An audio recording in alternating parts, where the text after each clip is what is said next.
Guys আজকে জুম্মার নামাজ পড়তে আসলাম। গাইস আমি জুম্মার নামাজ পড়তে যাচ্ছি, তো সকাল সকাল নামাজ পড়তে বার হয়ে গেলাম। দুই মামাতো ভাই আবু সৈদ ও ইমরান দাদা, তারপরে তিনজনা যাচ্ছি মসজিদে।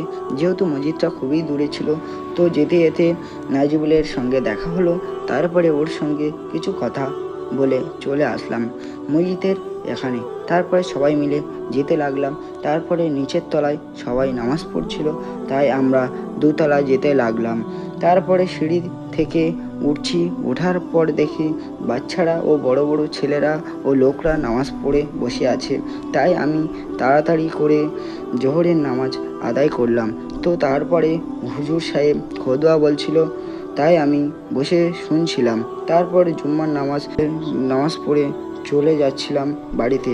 তারপরেই দেখি নামতে গিয়ে সিঁড়িতে সবাই নামছে, তাই সিঁড়িটা খুবই জাম হয়ে গেল। শেষমেশ নিচে নেমে পড়লাম। তো সবাই যে যার নিজের বাড়ির দিকে যেতে লাগলাম।